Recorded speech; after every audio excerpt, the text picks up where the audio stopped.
오늘부터 마가복음을 10주 동안 저희가 다루게 됩니다. 그래서 합니다 했는데 드디어 합니다. 마가복음이 1장부터 16장까지 있는 마태, 마가, 누가, 요한 복음서 4권 중에 제일 짧은 복음서예요. 그래서 보면 굉장히 그 스토리 진행이 막 빠릅니다. 그래서 여러 가지 군더더기 붙어 있지 않고 예수님이 뭘 하셨고 예수님이 뭘 말씀하셨고 그거의 의미에 대해서는 별로 나오지 않아요. 그래서 그것을 여러분들에게도 그대로 한번 들려주면 좋겠다, 보여주면 좋겠다라는 생각에서 제가 이 마가복음이라고 하는 본문을 선택하게 되었습니다. 교회 다니는 사람 참 많죠. 우리가 사는 이 알칸사, 텍사스, 그리고 테네시 이 지역을 부르는 이름이 뭐죠? 바이블 벨트라고 부릅니다. 그렇죠? 그만큼 대부분의 사람들이 어디에 가요? 선데이가 되면 교회에 가요. 근데 안타까운 것은 교회에 다니면서 자기가 뭘 믿고 있는지, 그리고 예수님 믿는다라고 얘기를 하죠. 예수님을 믿는다라고 얘기를 하는데 그 예수님을 도대체 어떤 분이라고 생각하고 믿는지를 잘 모르는 사람들이 교회 안에는 철철 넘쳐난다라고 하는 겁니다. 한국 이민교회도 크게 다르지 않아요. 많은 경우에 예수님에 대해서 물어보면 그냥 좋으신 분, 아니면 조금 더 들었으면 하나님의 아들이라더라 이런 정도지, 정말 예수님이 무슨 일을 하셨고 무슨 말씀을 하셨는지, 그리고 그분이 하신 그 말씀들과 행동들이 정확하게 어떤 의미로 우리에게 전달되었는지는 그냥 상상 속에서 살 때가 굉장히 많다라고 하는 거예요. 그래서 오늘 마가복음 시리즈를 시작하면서 제가 우리 성도들에게 원하는 건 뭐냐 하면, 정말로 기독교를 기독교 그 자체로서 이해할 수 있는 계기가 되면 좋겠어요. 여러분이 신앙생활을 한 지 한 달이 됐건 일주일이 됐건 10년이 됐건 50년이 됐건 100년을 신앙생활 하셨건 간에 중요한 것은 여러분이 기독교를 진짜 기독교 그 자체로 이해하는지, 아니면 내가 알고 싶은 대로 기독교를 이해하는지를 정목사에 근거하지 말고, 기독교의 근거는 하나님 말씀 성경이거든요. 성경의 근거에서 여러분들이 한번 판단해 보십시오. 저한테 기대려고 하지 말고, 혹은 여러분들이 지금까지 알아왔던 것에 기대려고 하지 말고, 진짜 하나님의 말씀이 무엇을 복음이라고 이야기하고 있고 무엇이 우리의 신앙의 내용이며 우리가 구원자로 고백하는 예수가 어떤 분이신지, 무슨 일을 하셨는지를 여러분의 눈으로 여러분의 귀로 직접 한번 확인해 보실 수 있기를 원해요. 그리고 나서 여러분들이 판단하시면 됩니다. 이 예수 믿어야 되겠구나. 이 예수 별거 아니구나. 여러분들 거기에서 무슨 판단을 하건 그거는 제가 여러분들에게 왜 예수 안 믿어요 이러지 않아요. 왜냐하면 제가 아무리 설득한다 그래도 저는 한 사람을 구원할 수 있는 능력이 없거든요. 사람을 구원하는 능력은 오직 하늘로부터 내려오는 거예요. 제가 여러분들이 할 수 있는 건 뭐냐 하면 성경에 나와 있는 그대로 예수 그리스도를 소개하는 것밖에 없습니다. 많은 경우에 근데 제가 교회 안에서 경험해 보니까 그 예수를 예수 그대로 만나본 경험이 없는 분들이 너무 많아요. 그래서 여러분들 이 10주를 정말로 귀하게 여기실 수 있기를 원합니다. 일 때문에 빠지셔서 어디 가게 되시면 저희 교회 홈페이지도 있거든요. 다른 건 몰라도 이 10주 동안에는 마가복음에 정말로 예수님이 어떻게 나와 있는지를 한번 참 눈 부릅뜨고 예수님이 이런 분이었구나, 예수라고 하는 사람이 이런 사람이구나 라는 걸 갖다가 여러분들이 직접 여러분 눈으로 여러분 귀로 한번 확인해 볼 수 있으면 좋을 것 같아요. 예수 그리스도의 복음 정말 있는 그대로 한번 들어보실 수 있으면 좋겠습니다. 한 2, 3년 전에 굉장히 재밌는 책이 하나 출판됐어요. 책 제목이 뭐냐면 불타는 뇌, 이런 제목을 가지고 있습니다. Brain on Fire라고 하는 책이 있었는데요. 그 책을 쓴 사람이 여자예요. 여러 유명한 신문사들 있잖아요. 그 중에 이제 요즘에 꽤 뜨더라고요. 뉴욕 포스트라고 하는 신문사에 다니는 기자였어요. 그 여자 이름은 수제나 캐럴란이라고 하는 사람이었습니다. 그 사람이 그 책을 소설을 쓴 게 아니라 자기가 직접 겪은 이야기를 씁니다. 근데 좋은 대학을 나와서요, 그 뉴욕 포스트 정도면 미국에서 알아주는 그 신문사들 중에 하나예요. 그래서 이 좋은 직장에 취직을 한 거죠. 그러니까 평안하게 살았어요. 정말 평안하게. 돈도 충분히 벌 만큼 벌고. 뉴욕에서 살았으니까 얼마나 또 재밌겠어요. 누릴 거 다 누리고 이래가면서 사는데 어느 날 자고 이렇게 일어나는데 몸이 막 찝찝한 거예요. 그래가지고 이렇게 보니까 자기 침대에, 한국에선 전 몰랐는데 배드버그라고 아시죠?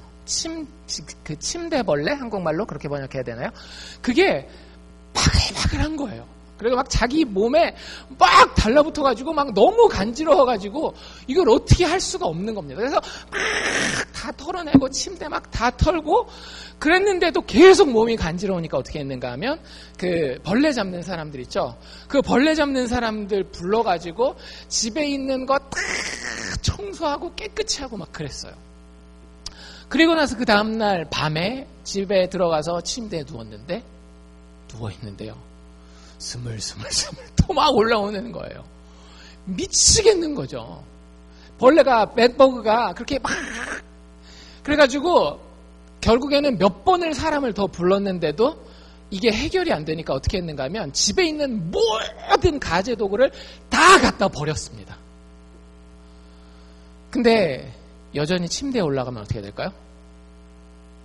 침대에 올라가면 다시 스물스물 올라오는 거예요. 그리고 이상한 일들이 벌어지기 시작하는데 이 사람 굉장히 좋은 대학 나왔으니까 얼마나 머리가 똑똑하겠어요. 머리가 굉장히 똑똑해가지고 그 신문사에서 항상 우리는 그냥 신문 편하게 받아보지만 그 사람들은 치열하거든요. 어떤 거를 프론트 페이지에 넣어야 되는지 어디다가 무슨 기사를 넣고 무슨 기사를 빼야 되는지를 갖다가 막 하면서 매일매일 회의를 해요. 근데 그 회의를 들어가면 이 여자는 항상 말을 제일 많이 하는 사람이었어요. 이 수세나라고 하는 사람이. 근데 어느 날 그 회의를 들어가는데 갑자기 머릿속이 멍해지는 거예요. 그리고 자기 커리어 처음으로 그 회의에 들어가서 한마디도 안 하고 그냥 나왔어요. 그리고 그 다음날은 일하는데 자기 오피스에서 데스크에서 일어나서 복도 있잖아요. 복도를 걸어가는데 신문사니까 벽에다가 자기네가 그 히트 쳤던 기사들이 이렇게 막 붙여놨을 거 아니에요. 신문 기사들이 일어나는 거예요. 그리고 막 자기한테 막 다가와요. 그 신문 기사의 스토리들이. 이거 뭐가 잘못됐다. 그래가지고 처음에 참다가 도저히 못 참죠. 그거 어떻게 참겠어요. 벌레랑도 못 살고 막 물건들이 막 일어나고 헛것을 막 보게 되고 그래서 정신병원에 갔습니다. 정신병원 의사들이 딱 보니까 이제 그 즈음에 일어났던 현상들이 뭔가 하면 1초 동안은 막 너무 행복한 거예요. 막 웃다가 1초 딱 지나고 나서 그 다음 1초는 막 우는 거예요. 막 감정이 일로 갔다 절로 갔다 막 이런 상태에서 헛것 보지 막 벌레 막 나타나는 것 같이 병원에 가니까 정신병원 그 의사가 뭐라고 얘기를 하는가 하면 이거 이중인격 장애입니다 라고 진단을 해줬어요. 이중인격 장애가 뭔지 알죠? 어떤 때는 사람이 막 이랬다가 또 다른 때는 전혀 다른 사람이 되는 그런 이중인격 장애 진단을 했어요. 그래서 그거에 따라서 치료도 하고 막 했는데 이건 뭐 나을 기미가 보이지를 않는 거예요. 점점 더 헛것이 많이 보이고 가서 그 자기 의사를 딱 만났는데 의사가 여자분이었는데 갑자기 의사가 이렇게 상담을 하는데 눈이 휙 막 들어가더니 주름이 쫙 생기고 얼굴이 막 찌그러지더니 자기를 막 잡아먹을 것 같다라는 거예요. 그러니까 병원에서 어땠겠어요? 난리를 피죠. 무슨 치료를 하려고 하면 막 뒤집고 엎고 간호사들 오면 막 때리고 막 발로 차고 막 이런 일들이 계속 벌어지는 거예요. 그래도 어떻게 묶어놓고 치료를 하고 해도 아무 효과가 없습니다. 그래서 하루는 그 사람 이제 뉴욕 사니까 뉴욕에서 이제 좋은 대학들 중에 하나가 뉴욕 대학이라고 NYU라고 하는 대학이 있거든요. 이제 그 대학 병원에서 그 이제 새로 그 병원에 온 아주 유명한 나자르라고 하는 박사한테 진단을 받아요. 근데 그 사람이 이 여자 보고 뭘 시키는가 하면 종이를 하나 딱 갖다 주더니 연필이랑 종이를 주고서 시계를 그려봐라 이렇게 얘기를 합니다. 시계를. 굉장히 독특한 그 진단법이죠. 시계를 그렸어요. 근데 어떻게 그렸을까요? 시계를 이렇게 동그랗게 해놓고 시계를 한번 그려봐라 했는데 자기는 다 그렸다 하고 이 종이를 제출을 합니다. 근데 의사가 딱 봤는데 어떻게 그림이 되어 있었는가 하면 이쪽 반만 숫자랑 바늘이랑 다 차 있고 이쪽 반은 empty, 싹 비어 있는 거예요. 여러분들 언제 이런 현상이 일어나는지 아세요? 사람의 뇌가 우뇌와 좌뇌로 나뉘어지는 거 알죠? 그래서 우측은 왼쪽에 관한 것들을 이렇게 주로 관장을 하고요. 좌측은 오른쪽에 관한 걸 관장을 합니다. 근데 이 사람이 뇌에 문제가 있었던 거예요. 그냥 단순한 정신병이 아니라 뇌가 물리적으로 뭔가에 의해서 망가지고 있었던 겁니다. 그래서 그 뇌에서 기억이라든지 그 다음에 계획하고 뭔가를 평가하고 이런 것들을 하는 부분이 점점 이렇게 갉아먹어서 없어지고 있는 거예요. 왜 그런가 그 이유를 찾아봤는데 굉장히 흔치 않은 아주 희귀한 희귀병에 걸렸는데 우리 몸에는 항체라고 하는 게 있는 거 혹시 아시나요? 항체가 뭐냐면 여러분 몸속에 병균이 들어오면 그 병균이랑 싸우는 물질이 우리 안에서 나와요. 그걸 항체라고 부릅니다. 근데 그 항체가 그냥 정상적인 항체가 아니라 이상 항체가 막 몸에서 생기는 거예요. 그리고 그게 뇌 속에 들어가가지고 그 기억과 계획을 관장하는 그 뇌의 부분을 갖다가 다 갉아먹고 태워먹고 있는 거예요. 그래가지고 그걸 발견하고 나서 결국에는 그거에 맞는 치료, 지금까지 정신과 치료를 했었다라고 한다면 이제 물리적인 뇌에 대한 치료를 하니까 한 달 지나고 한 달 반, 2달 정도 지나니까 이 사람이 원래 상태로 진짜 거짓말같이 싹 돌아오더라는 겁니다. 그리고 그 한 달여 되는 그 기간은 자기 기억에서 없어요. 그래서 자기가 그 책 쓸 때 자기가 아팠을 때 무슨 일이 있었는지 알기 위해서 그때 자기 옆에 있었던 사람들 가서 다 인터뷰하고 다니면서 그 책을 썼다라고 이야기를 합니다. 여러분들 제가 이런 이야기를 드리는 이유는 뭔가 하면 이 여자가 그 한 달을 살 때 그 한 달 안에 들어있었던 그 배드버그 그리고 막 일어나서 돌아다니는 신문 기사 자기가 봤던 모든 환상들을 이 여자는 뭐라고 생각했는가 하면 현실이라고 생각했어요. 한 달 동안 엄청 헤맸던 거죠. 근데 나중에 알고 보니까 원인을 발견하고 치료를 해보니까 자기가 현실이라고 알았던 것이 현실이었던 거예요? 아니었던 거예요? 전혀 아니었던 거예요. 여러분들이 이렇게 생각하시면 쉬워요. 여러분들이 아침에 잠을 콜콜 커튼 다 닫아놓고 문 닫아놓고 깜깜하게 늦잠 좀 자야 되겠다고 콜콜 자고 있는데 갑자기 방문이 확 열더니 누가 확 들어와서 야 일어나 늦었어 하고 얼굴에 물을 확 찬물을 껴안는 거예요. 벌떡 일어나니까 일어나 보니까 오늘 아이고 내 지금까지 꿈꾸고 있었구나. 여러분들 우리 인생에 때로는 이런 순간이 필요합니다. 때로는 이런 순간이 필요해요. 여러분들 문학적으로 누군가의 얼굴에다가 찬물을 꽉 끼얹어가지고 정신 한번 차리겠으면 좋겠다라는 생각 해보신 적 있으세요? 없으세요? 내 아들이, 내 딸이, 내 동생이 정신 좀 차리면 좋겠다. 내가 그 정신 차리게 할 수 있는 물만 있으면 확 부어가지고 그 환상에서 좀 깨나가지고 현실이 어떤지 좀 보고 그 현실을 좀 살면 좋겠다라는 그런 생각, 물을 한번 확 껴안고 싶은 그런 욕구를 느꼈던 적 없으세요? 전 있었는데. 그런 때가 있단 말이에요. 우리가 삶을 살아가면서. 여러분들 오늘 우리가 읽은 마가복음 1장 1절부터 8절이 그 얘기입니다. 누가 물을 지금 확 껴안고 있어요? 세례 요한이라는 사람이 등장했어요. 세례 요한이라는 사람의 이야기를 소개하면서 1절에서 이렇게 이야기를 하고 있습니다. 1장 1절에서 8절은 이 책의 서론 노릇을 하는데 세례 요한이 어떻게 와서 무슨 일을 했고 어떤 메시지를 전했는지를 알려주고 있는데 1절에 이렇게 시작을 해요. 하나님의 아들 예수 그리스도 복음의 시작이라. 복음은 말 그대로 복된 소리, 복된 소식, 좋은 소식이라는 얘기예요. 근데 여러분들 성경에서 복음이라고 얘기했을 때 그걸 우리가 조금 더 정확하게 그 시대에 사람들이 복음이라는 단어들을 들었을 때 뭐라고 이해했는지를 좀 알아야 됩니다. 그때 당시의 복음은 그냥 좋은 소식이 아니라 이걸 복음이라고 얘기를 했어요. 여러분들 마라톤 아시죠? 마라톤.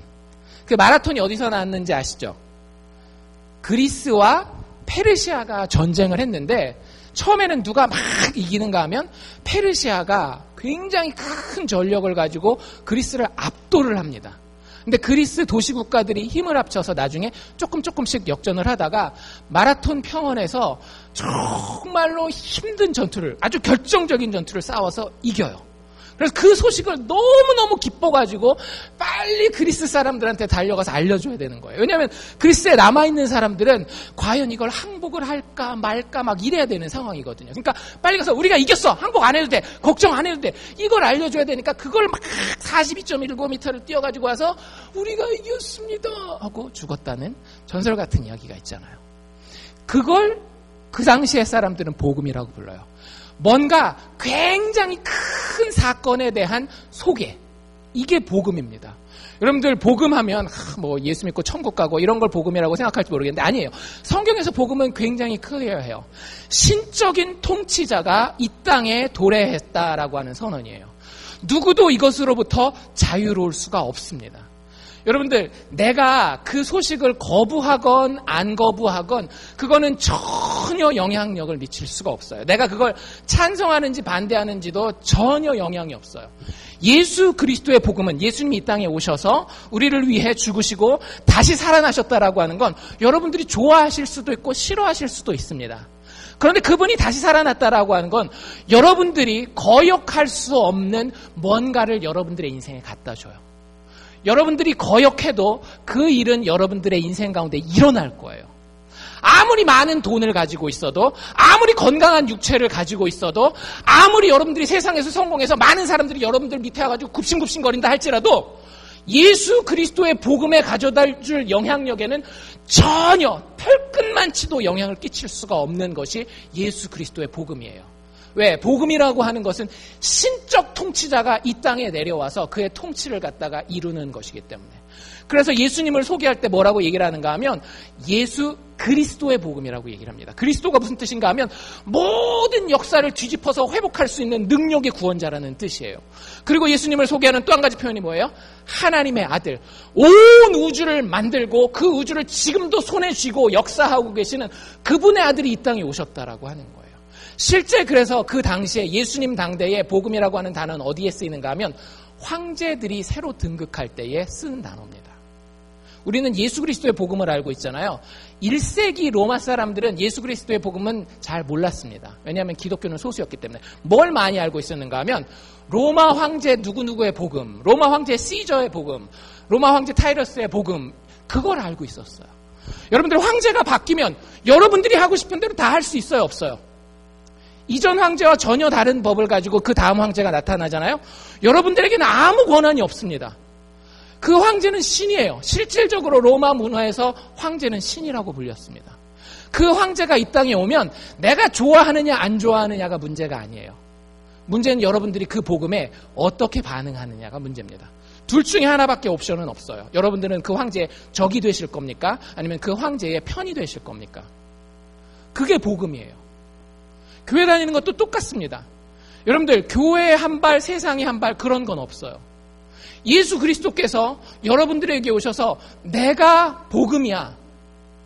예수 그리스도의 복음. 너 어디 속할래? 이 복음 자체는 절대 변하지 않습니다. 근데 그 복음이 어떻게 영향을 미치느냐는 우리의 선택에 의해서 달라진다라고 하는 겁니다. 마가복음의 이야기는요, 그렇게 거대하게 시작하고 있어요. 하나님의 아들 예수 그리스도의 복음의 시작이라. 너희들 이게 현실이야. 여러분들 예수 없는 삶이, 하나님 없는 삶이 우리에게 현실처럼 보일 때가 너무나 많지 않나요? 돈이 나의 현실이야. 사람들의 인기가 나의 현실이야. 근데 성경의 선언은 아주 분명해요. 그건 현실이 아니야. 잠깨 물 확 붓고 있어요. 그래서 그 물 붓는 역할을 누가 하고 있는 거예요? 요한이라는 사람이 하고 있는 겁니다. 요한이라고 하는 사람이 나타나요. 요한은 굉장히 귀한 사람입니다. 왜 귀한 사람이냐면 선지자인데 선지자 중에서도 400년을 기다렸었던 선지자예요. 여러분들 이스라엘 사람들은요 참 어려운 역사를 겪었습니다. 수백 년 동안 나라를 뺏기고 식민지살이 하면서 자기가 겪지 않아도 되는 수치를 수백 년 동안 겪었어요. 그때마다 그 사람들이 살아날 수 있었던 소망을 가지고 버틸 수 있었던 이유가 뭐냐면 선지자들 때문이었어요. 선지자들이 와서 뭐라고 얘기를 하는가 하면 하나님께서 너희들을 잊지 않으셨다. 하나님께서 너희를 구원할 메시아, 그리스도, 구원자를 반드시 보내주실 것이다.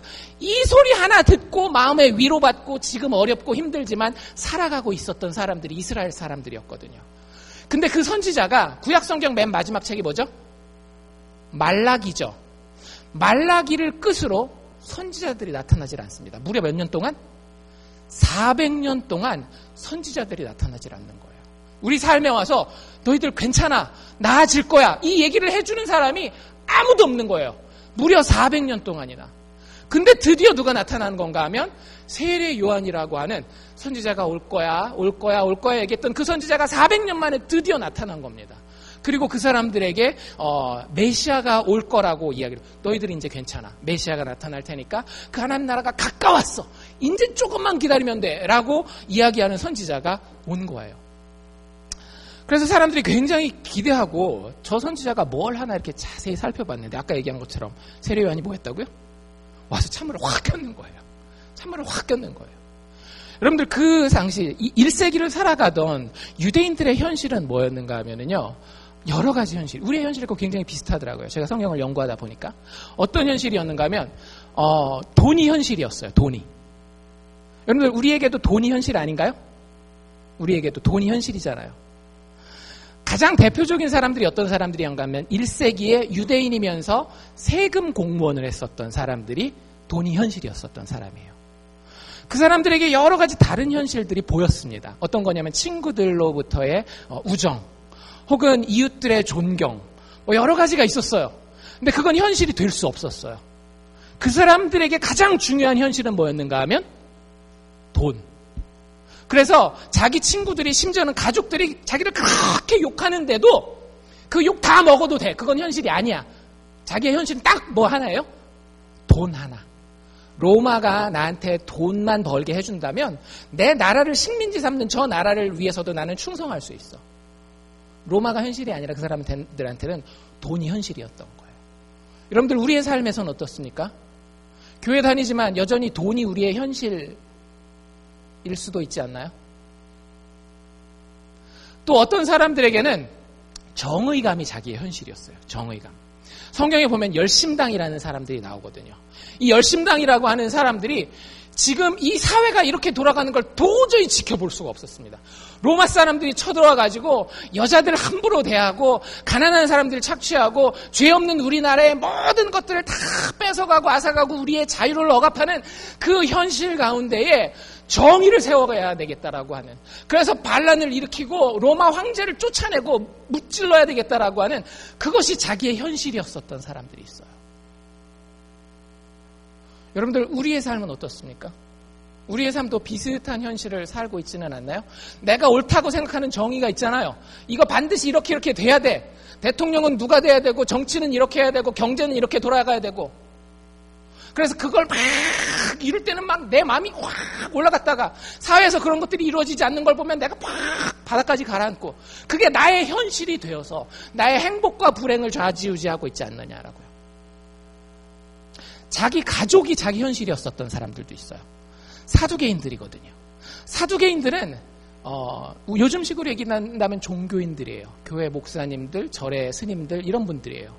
그분들은 대를 이어서 자기 그 직책을 물려줄 수 있거든요. 얼마나 짭짤해요. 막 헌금 탁 들어오고, 거기는 헌금이 법이거든요. 아마 내도 되고 안 내도 되고가 아니라 헌금 탁 들어오니까 그게 너무 좋은 거예요. 그걸 누구한테 꼭 주고 싶은 거예요?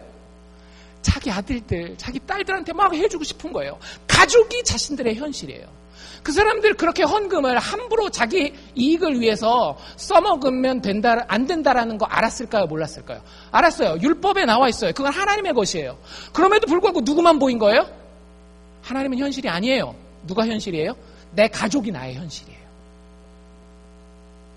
여러분들,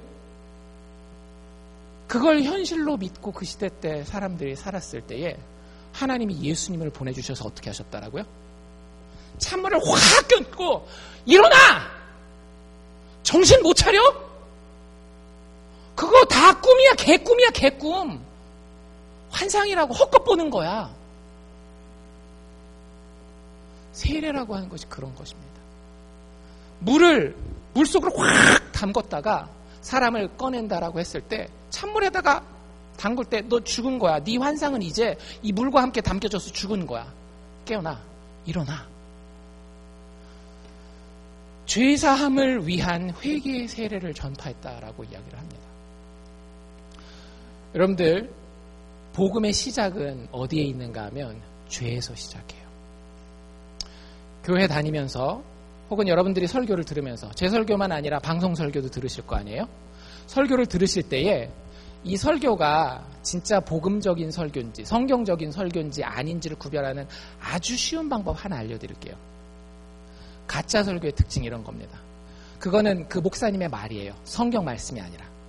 어떤 거냐면 여러분들에게 여러분들의 가능성만 이야기해주고 여러분들 축복만 해주고 여러분들 하나님 믿으면 뭐든지 잘 풀릴 겁니다라고 얘기를 하면 여러분들 제가 정확하게 말씀드립니다.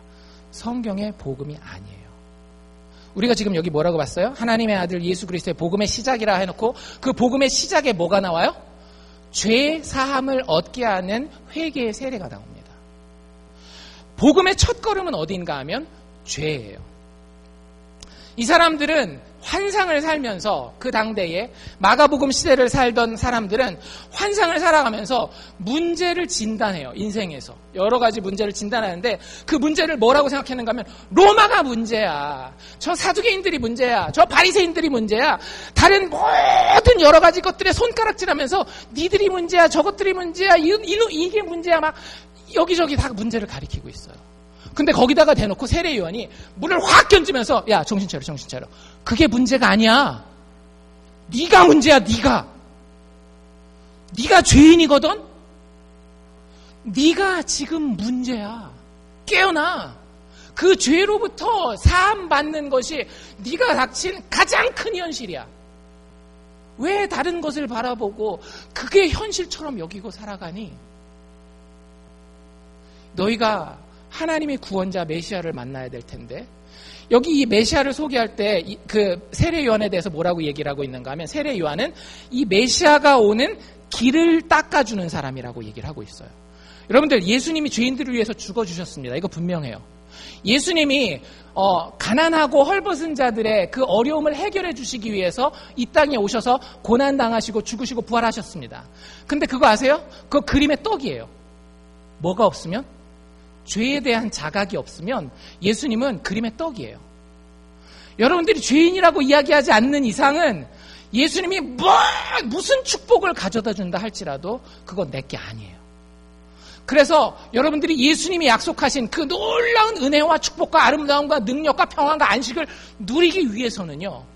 첫걸음이 뭐냐면 그 준비되는 길이 뭐냐 하면 죄에 대한 자각과 그것에 대한 사함에 대한 문제입니다. 하나님 용서해 주십시오. 내가 정말로 죄입니다.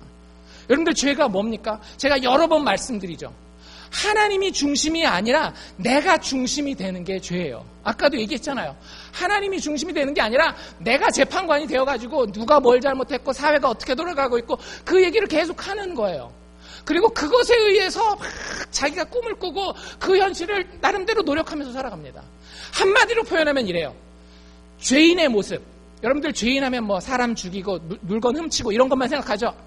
성경적인 죄인의 모습을 그리면 이렇습니다. 내 그림을 그리고 내 방법을 따라서 나를 높이는 사람.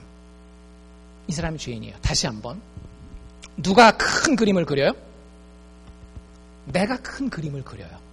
그리고 그걸 이끌고 가는 방법이 누구의 방법이어야 돼요? 반드시 내 방법이어야 돼요. 그리고 나중에 그 일이 잘 그래서 돼요. 그래서 뭔가 영광스러운 열매가 있어요. 그럼 그 열매의 주인공이 누가 돼야 돼요? 내가 돼야 돼요. 여러분들 성경은 이 사람을 뭐라 그러는가? 세상은 이런 사람들을 뭐라 그럴까요? 세상은 이런 사람들을 성공한 사람이라고 얘기합니다. 그렇죠? 자기가 그림 탁 그려가지고 자기 방법으로 쫙 추진해가지고 마지막에 딱 폼나게 나오는 사람? 세상에서 성공한 사람. 성경은 분명해요. 제 얘기가 아니라 여기 성경을 읽으면 읽을수록 여러분들 그걸 더 분명하게 느낄 거예요. 그 사람을 뭐라 그런다? 내 그림을 그리고 내 방법을 가지고 추구해서 내가 탁 폼나게 높아지는 사람 뭐라고요? 죄인이라고요. 굉장히 기분 나쁘시죠? 사람들은 그래서 복음을 싫어해요. 싫어할 수밖에 없죠. 왜?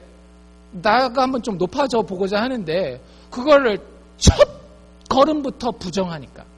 근데 어쩔 수 없어요. 여러분들 그게 현실이기 때문에 그래요.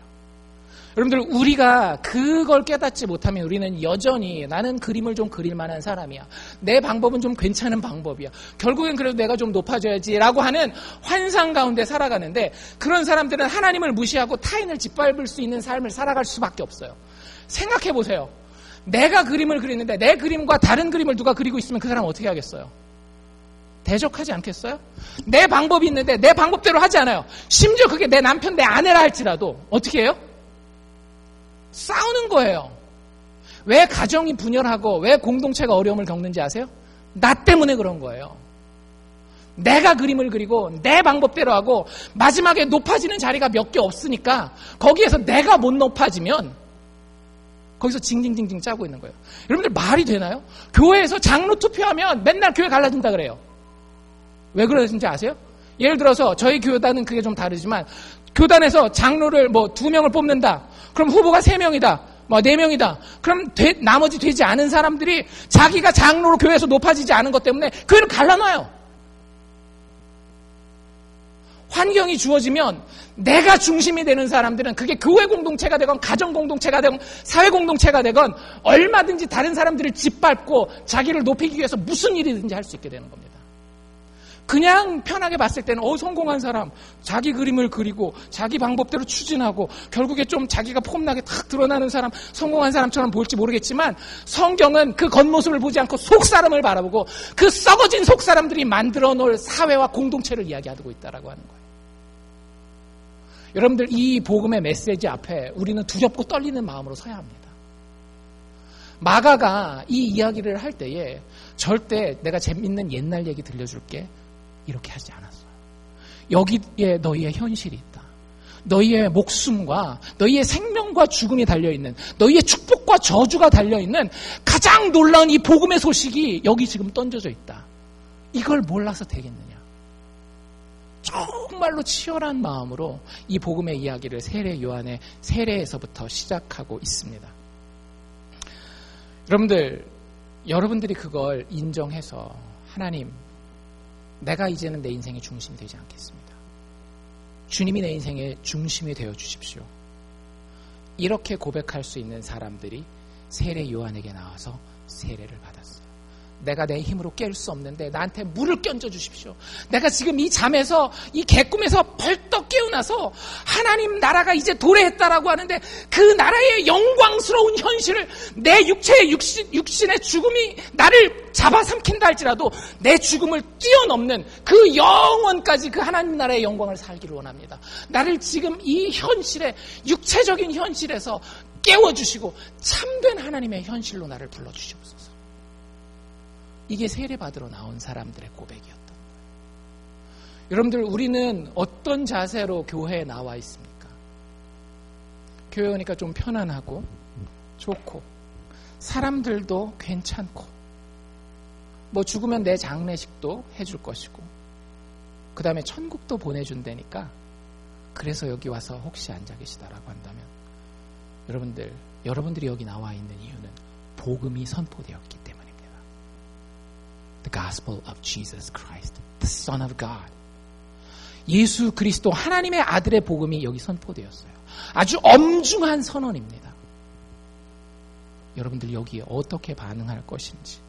만약에 여기에 여러분들 나 자신을 내려놓고 당신이 현실이고 내가 현실이 아닙니다라고 이야기할 수 있는 용기만 있다라고 한다면 여러분들이 가지고 있는 모든 문제로부터 자유로울 것이고요. 그리고 그 문제를 해결하는 해결책의 일부가 될 것입니다. 정말로 영광스럽고 놀랍지 않습니까? 지금까지는 내가 그 문제의 핵심이었어요. 근데 여러분들의 눈에 보이는 육체의 것들을 다 내려놓고 내 욕심을 내려놓고 예수를 나의 구세주로 섬기고 나의 주인으로 섬기면은요, 내가 그 문제로부터 자유로울 뿐만 아니라 그 문제를 고치시는 예수님과 함께 동역할 수 있는 문제 해결의 일부가 될 수 있다라고 하는 거예요. 그게 예수 믿는 사람들이에요. 여러분들, 예수 믿는 사람은 기도합니다.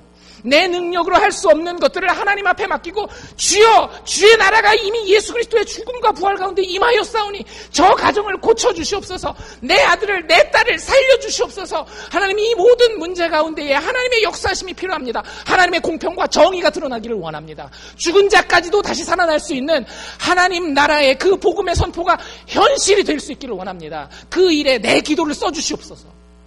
여러분들, 이게 기도입니다. 아멘, 아멘.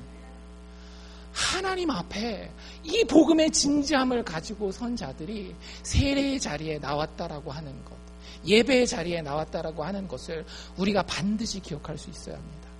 세례 요한조차도 그것은 자기의 일이 아니라고 얘기를 해요. 예수님을 소개하는 그 자리에서 뭐라고 얘기를 합니까?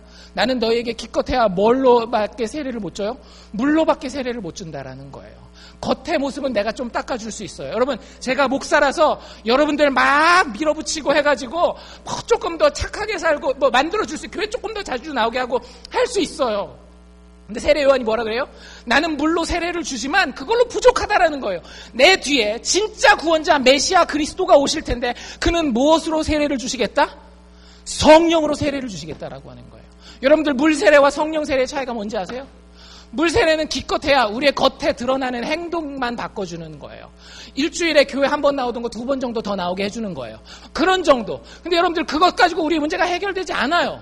우리의 모든 문제는 이 안에서 시작되는 겁니다.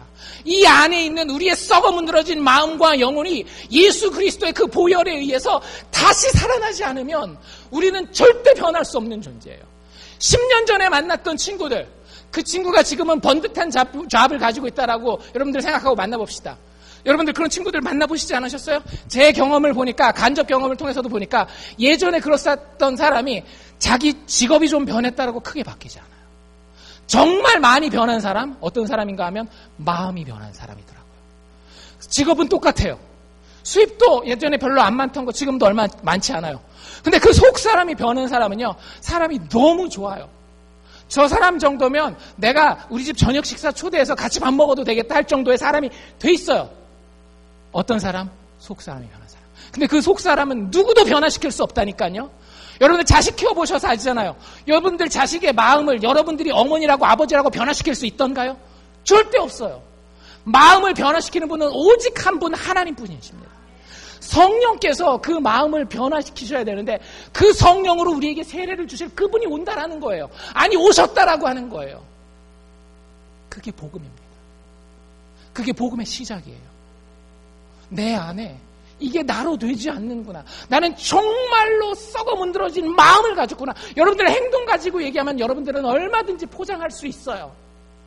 근데 속마음을 생각해 보십시오.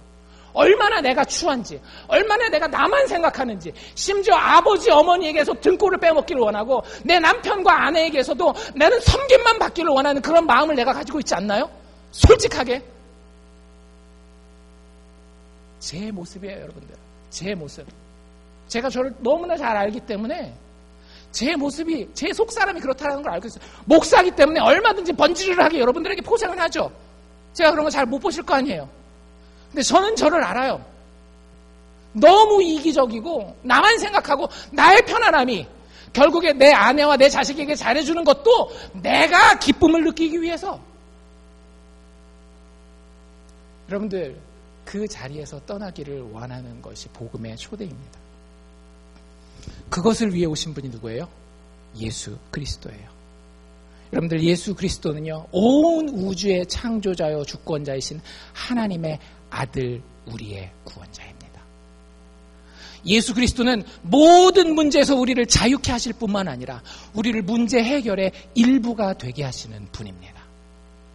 예수 그리스도는 우리의 단순한 마음의 감동, 짠함 정도가 아니라 우리의 가장 깊은 속에서부터 우리를 영원히 변화시키실 수 있는 하나님의 기름 부은 메시아 그리스도이십니다. 여러분들 그분의 이야기를 여러분들의 단순한 귀가 아니라 여러분들의 단순한 머리가 아니라 심장으로 한번 만나보시기를 원합니다. 제가 보장은 못합니다. 여러분들이 이 이야기를 들었다고 다 구원받지 않을 수도 있어요. 근데 목사로서 여러분들에게 할 수 있는 최소한의 제 사명은 무엇인가 하면 여러분들이 이 예수를 한 번은 죽기 전에 들어봐야 되지 않겠어요? 한 번은 있는 그대로 만나봐야 되지 않겠어요? 여러분들이 이 예수, 이 마가복음 같이 공부하는 동안에 최소한 한 번 여러분 눈으로 직접 확인해 보실 수 있기를 주의 이름으로 축원합니다. 기도합시다.